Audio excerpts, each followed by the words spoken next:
My name is Amelia Brooks, and I was 35 years old when a foreclosure notice arrived at my apartment with my signature attached to my brother's mortgage paperwork.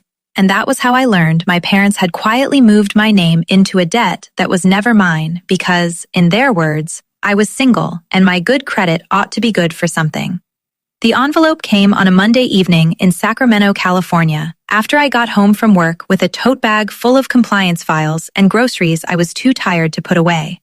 I dropped my keys on the counter, saw the lender logo through the window of the envelope, and almost threw it into the pile of junk mail because I rent a one-bedroom apartment and have never owned a house in my life. Then I saw the property address, Nathan's address. My brother's suburban house with the white shutters and the little plastic basketball hoop in the driveway where my niece Chloe and nephew Mason played after school. I opened it standing in my kitchen, next to the sink, with the brass apartment key my grandmother had given me years earlier still warm in my palm, and I read the words 3 times before my body caught up to them. Urgent review, default risk, borrower documentation discrepancy, co-borrower support file, my name, my employer contact, and a signature that looked like mine because it had been lifted from an old apartment guarantor form I signed years ago when I was trying to secure my very first place after college. The minute I saw the shape of the A and the slant of the Brooks, I knew. Before I tell you how that notice led to a fraud review meeting where my mother's whole Family Helps Family Act collapsed in front of a loan officer and a compliance analyst, tell me this. What time is it where you are right now, and where are you watching from? I want to know how far this story travels before I tell you what happens when a woman's clean credit is treated like family property, when children are used as shields for adult deception, and when the daughter who spent her whole life making everyone else's chaos look organized finally stops letting guilt move into her name. Because the foreclosure notice was not the beginning. It was only the first piece of paper that stopped lying politely. My brother Nathan had always been the kind of man people called trying his best, which is a phrase that can hide a lot of damage when the people around him are invested in his innocence. He was 2 years older than me, broad-shouldered, charming when he needed something, and permanently wrapped in an atmosphere of almost success. Almost on time, almost responsible, almost stable.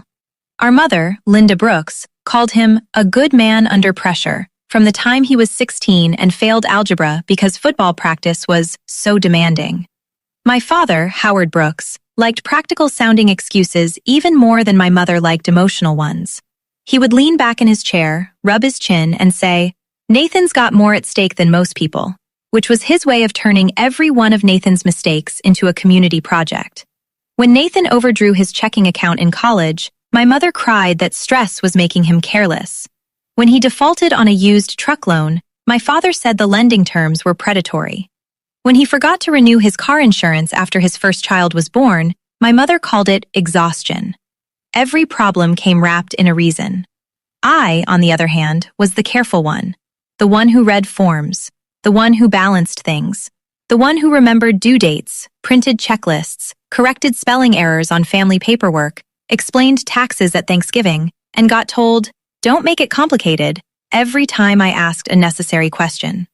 In our family, competence was not rewarded. It was assigned. I knew the role early. At 12, I was the one who called the utility company when my parents were arguing about a late bill. At 15, I balanced my mother's church fundraiser receipts while Nathan got praised for helping carry folding chairs.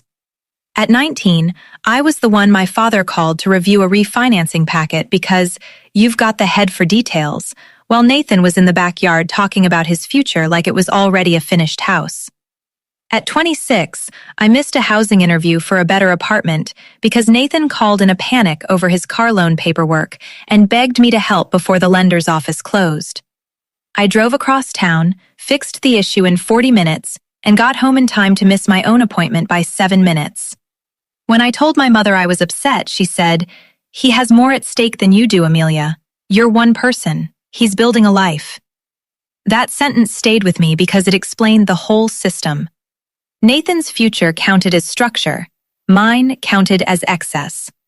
He had children eventually, so the system only got stronger.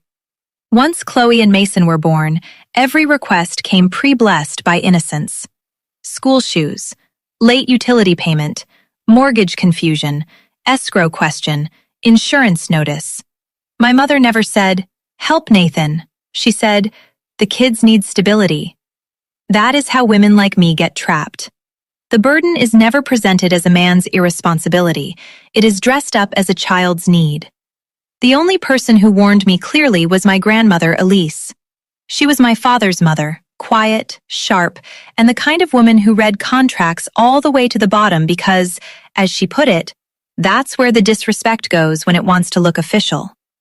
When I got my first apartment after college, she came with me to pick up the keys and pressed a small brass key into my hand on a separate ring. "Keep this," she said. "A key is freedom only if your name stays yours." I laughed because it sounded like something embroidered on a pillow, but she did not smile. "I mean it, Millie. Don't let guilt move into your credit." She left me a small emergency savings account when she died, along with a note that said the same thing. I kept the note folded in my financial folder beside my lease agreements, pay stubs, and later the certifications I earned in mortgage compliance. By 35, I worked as a mortgage compliance analyst, which sounds drier than it is. My job was to look at loan files, modification packets, borrower representations, disclosure flows, signature consistency, and risk indicators, and figure out where the story in the paperwork did not match the reality being sold. People think mortgage work is all numbers. It is not. It is human behavior trapped inside forms. Fear, pride, deception, hope, pressure, and wishful thinking in black ink. My mentor, Tessa Monroe, taught me that the most dangerous sentence in finance is not, "I can't pay." It is, "It's just temporary." Temporary cosigner, temporary support letter, temporary use of good credit, temporary address, temporary signature. People destroy themselves under the word temporary, she told me during my first year, especially women in families. Nathan bought his house with his wife Kara 6 years before the foreclosure notice arrived. It was not a bad house. 3 bedrooms, small backyard, one of those developments where every fourth house looked like a cousin of the next one. The first time I walked through it, I explained escrow, homeowner's insurance, and property tax reassessment, while my mother stood in the kitchen saying, "Look at this. Nathan finally has a real family home." At the housewarming party, she raised a glass and thanked Nathan for giving those children roots. Then she looked straight at me and said, laughing like it was a joke everyone should enjoy, "And we should all thank Amelia too. Her single credit finally helped children." People laughed because they thought it meant I had given advice. I smiled because I had spent my whole life surviving rooms by not exposing them from the center. But the sentence lodged under my skin. My single credit. My mother already thought of my financial stability as communal property, something that existed in relation to Nathan's need. I pulled her aside later and asked, "Why would you say that?" She shrugged, "Because it's true in spirit." Spirit. That word should have scared me sooner. In my experience, family spirit is what people use when legal reality does not favor them. The years after that were a steady stream of small requests. Nathan calling me after dinner to ask how escrow shortages worked. My father sending me photos of lender letters and asking if they were serious or just paperwork serious. My mother forwarding property tax notices to me even though I did not live in that house and saying, "You know the language better than they do." I helped more than I should have because Kara was decent, the kids were innocent, and I still had enough hope left to believe helping with information was different from carrying the risk. Then the late payments started. First one, then 2. Nathan blamed a contractor issue at work, then a medical bill, then a car repair, then inflation, the universal excuse of men who have never sat down long enough to understand where their money goes. Kara once texted me privately, "I think he hides how bad things are until the mail gets scary." That sentence would matter later. I started getting uneasy when my mother began saying things like, "Thank God Nathan has family who understands mortgages," with a softness that felt too rehearsed. Howard got more direct. "If a support signature ever helps them buy time, you do it, right? Not forever, just until they get stable." I said no every time, clearly, calmly, in text once, even more clearly. I do not co-sign, guarantee, or attach my credit to family loans. Advice is not consent. My father replied, "You don't need to be so formal." That line would come back like a joke the universe had written in advance.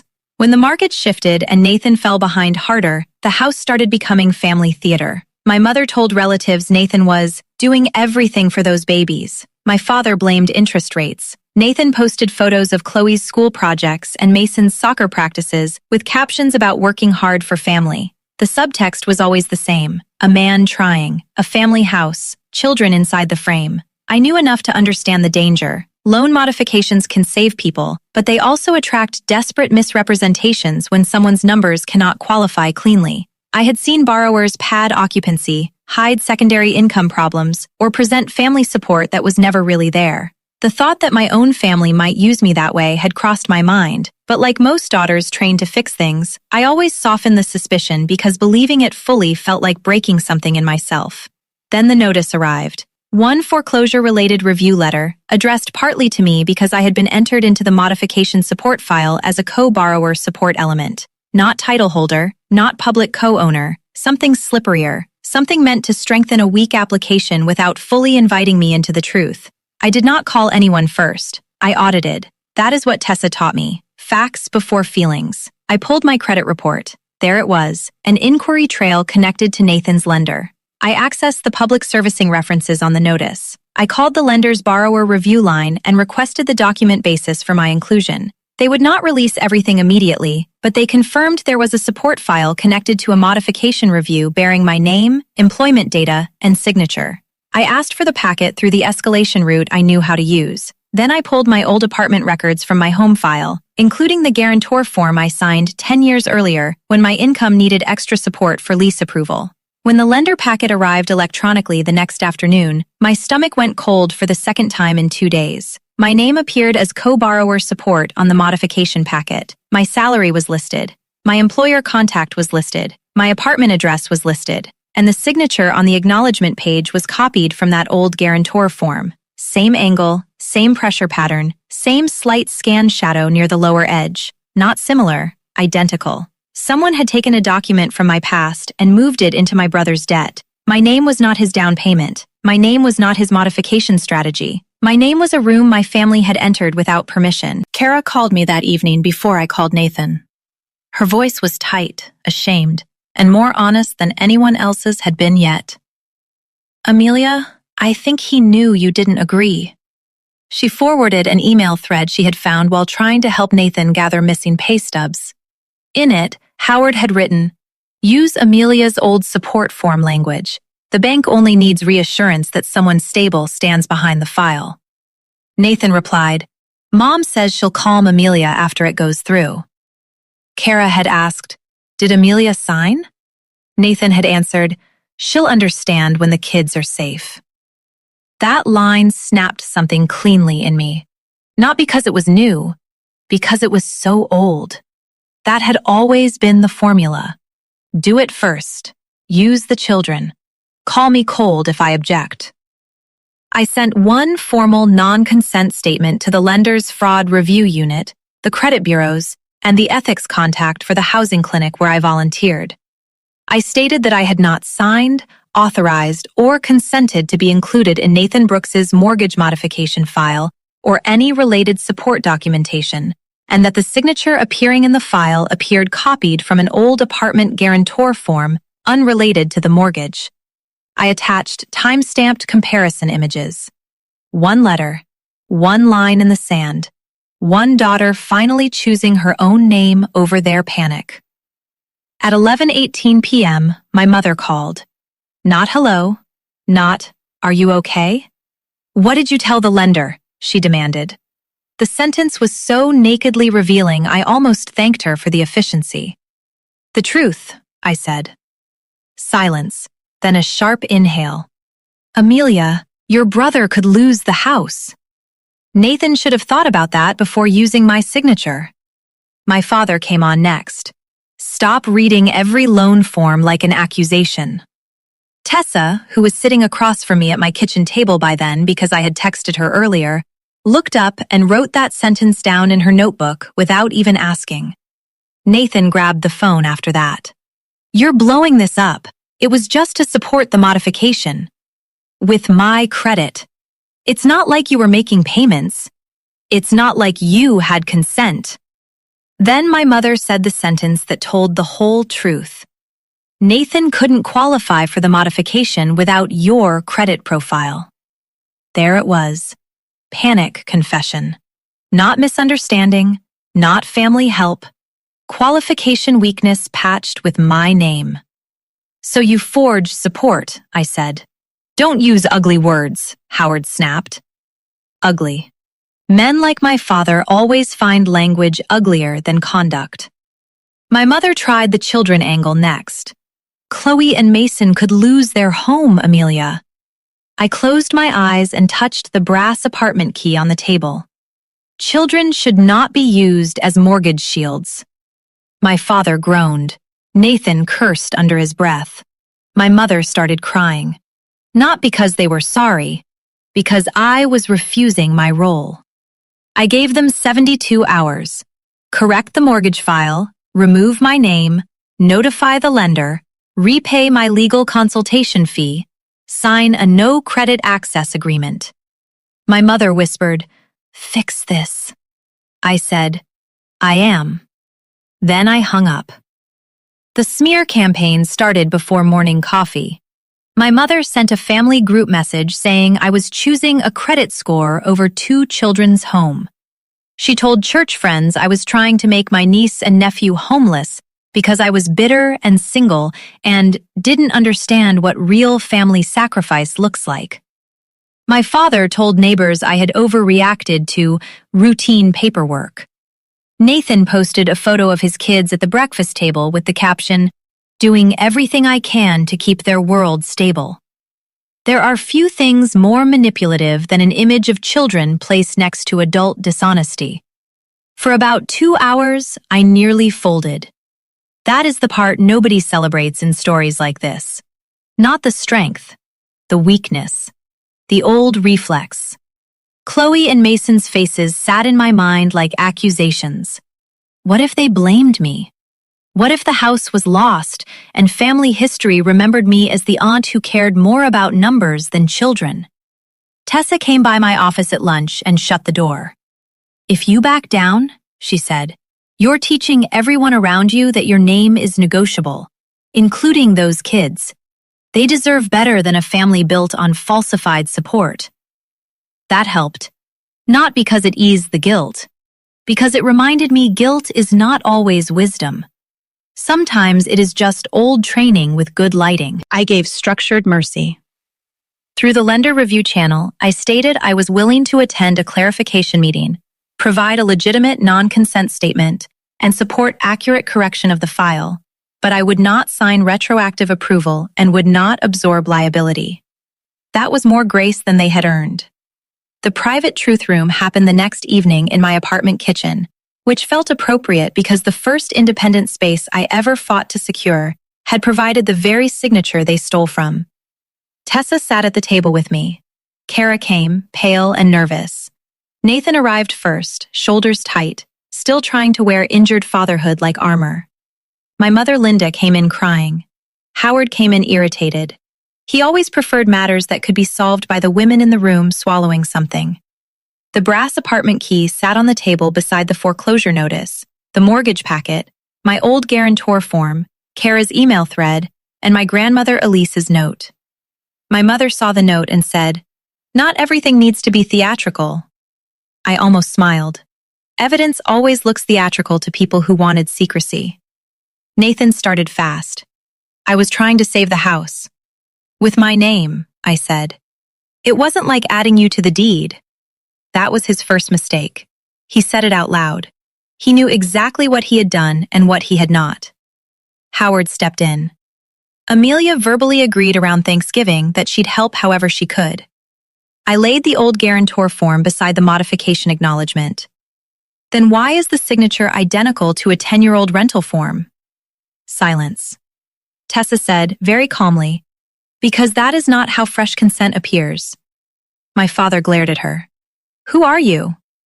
"Someone who reads the boxes nobody wants read." Nathan swore softly. My mother changed tactics. "You know your brother has children. I know he used them as leverage." She gasped like I had cursed in church. Kara then slid her phone forward and showed the email thread. Use Amelia's old support form language. Mom says she'll calm Amelia after it goes through. Nathan went white. My mother said, Kara, that was private. So was her credit, Kara said. That was the first shift. They could survive me looking cold. They could not survive another insider calling the thing by its right name. My father tried to regain control. We were trying to buy time, that's all. By representing me as support, I said. Temporarily, he replied. Tessa leaned back and said, temporary fraud is still fraud. My mother started crying harder. You make us sound criminal. You sound like yourselves, I said. That landed because it was not dramatic. It was true. Then I opened my grandmother's note and read aloud. A key is freedom only if your name stays yours. Do not let guilt move into your credit. My mother rolled her eyes. Howard muttered, Elise always did fill your head. I looked at him and said, she taught me what you never did, that help without consent becomes theft. Nathan then tried the last defense left to men like him. So what, you'd rather Chloe and Mason suffer? That was the emotional knife they all thought would finally work. I held the brass key tighter. No, I'd rather they not grow up learning the only way to keep a house is to use a woman's name without asking. Nobody spoke for a few seconds after that. The room had shifted. Not because they were convinced morally, because they had run out of cleaner language. I repeated the terms. Correct the file, remove me, pay the fee, no further use of my name or credit. My mother whispered, you're breaking this family over paperwork. I said, no, you built this on paperwork. The public truth room came at the lender fraud review and housing mediation meeting 5 days later. It took place in a plain conference room at the servicing office, with one loan officer, one fraud analyst, a housing mediator, Tessa, Kara, Nathan, my parents, and me. My father looked angry that official rooms existed at all. My mother wore a soft blue blouse designed to make her look maternal and harmless. Nathan looked exhausted, which, for once, was probably honest. The fraud analyst opened by saying the modification file had been frozen pending identity and authorization review. My mother immediately launched into a speech about family stress and miscommunication in a season of hardship. The analyst stopped her politely. Did Miss Brooks sign the support acknowledgement in your presence? My mother froze. Nathan looked down. Howard said, there was verbal family understanding. The analyst repeated, did Miss Brooks sign this in your presence? Clean questions are the enemy of manipulative families. No, my mother said. That one word changed the room. I placed the old guarantor form beside the modification packet signature page. Tessa explained the signature match and the timeline inconsistency. The loan officer reviewed the employment field entry and asked Nathan where he obtained my salary information. Nathan muttered, she told me once. That is not authorization, the mediator said. Kara then provided the email thread. No speeches, just the thread. Use Amelia's old support form language. Mom says she'll calm Amelia after it goes through. The fraud analyst read it in silence, then asked Nathan, were you aware Ms. Brooks had not signed the document? Nathan answered too late to do himself any good. I thought once the modification helped us, she'd understand. There it was. The entire family system in one sentence. Use first, explain later, expect woman to absorb. The mediator leaned forward. Understanding after the fact is not consent. I wanted to frame that sentence. Howard tried one more move. This is what family does.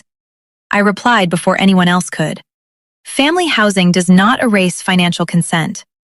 The analyst asked whether my credit file had been used as support because Nathan's independent qualification was weak. Nathan admitted yes. My mother started crying and said, he was trying to protect his children. The loan officer said, then he needed accurate disclosure, not an unauthorized support profile. I saw my father realize for the first time that practical-sounding pressure had met people immune to it. The outcome came slowly, professionally, and devastatingly. The lender removed me from the disputed file pending full identity correction. The modification review was flagged under fraud concern, which meant Nathan now had to disclose true income, actual household liabilities, and unaided support status. The inquiry record associated with my name was challenged and moved toward correction. My credit file was protected because I had reported fast. The mediator gave Nathan legitimate housing counseling options, which I appreciated because his children did still deserve honest solutions. My mother lost her church narrative the following weekend when Kara refused to sit through Nathan's planned little testimony about building a stable home for my children, and instead told the pastor there was an active lender fraud review involving stolen family consent. That speech quietly disappeared from the bulletin. Howard left the meeting furious, not at Nathan, but at me, because men like my father hate the child who drags private entitlement into public consequence. The fallout inside the family was exactly as ugly as you think it was. My mother told people I humiliated Nathan. My father said I could have handled it in-house, by which he meant quietly. Nathan alternated between anger and self-pity, calling once to say, "You made me look like a liar." I answered, "No, the documents did." He hung up on me. Kara texted me 2 nights later and said, "For what it's worth, the kids still have me, and maybe this is the first honest thing that's happened around that house in years." I respected her more after that than I ever had before. Chloe and Mason did not need to know the details. They only needed a chance to grow up without learning that the women in their family existed as backup signatures. That mattered to me. It softened the grief without weakening the boundary. The part that surprised me most was how light my apartment felt after the meeting. Not because the family damage was small, it was not, but because some old, invisible tenant had moved out. The obligation that always sat in the corner, the readiness to be drafted, the reflex to explain why my no was not cruelty. I started seeing my grandmother's brass key differently after that. It was not just the key to my first independent place anymore. It was proof that a name can remain your own if you defend it at the right moment. Tessa encouraged me to build something from the mess because, as she put it, women keep getting pulled into temporary help on permanent debt. She was right. Through the housing clinic where I volunteered, I started drafting what became the Brass Key Credit Consent Guide. We made it plain, practical, and shamelessly specific. How to read a cosigner clause, how to monitor credit, how to respond to unauthorized lender contact, how to document non-consent, how to tell the difference between explaining a loan and supporting one, how to say no to parents who call you selfish for protecting your own future, how to protect your credit report like the identity document it actually is. The first line in the guide said, "A good credit score is not a family emergency fund." The second said, "Children should not be used as mortgage shields." Women wrote those down like prayer lines. At our first workshop, a widow told me her son wanted her to temporarily help refinance his condo because your name is cleaner than mine. A single teacher said her sister expected her to co-sign a lease because you live alone anyway. Another woman said she had already signed something she barely understood after a family dinner where everyone kept saying it was just support. I held up my grandmother's brass key and said, "Every door in your life is not automatically open because someone else has children." The room got very quiet. Then one woman started crying, and after that, the questions came fast.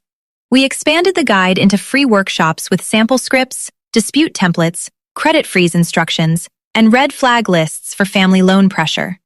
We did not teach people how to stop loving their relatives. We taught them how to stop letting love be weaponized through paperwork. Nathan eventually sold the house through a structured exit after the lender review made clear the modification would not proceed under the old fantasy. He and Kara downsized to a rental. My mother called it a tragedy caused by family division.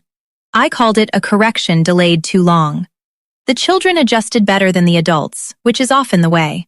Kids do not need grand houses as much as they need adults who do not lie using their names. Howard never apologized. Men like him rarely do.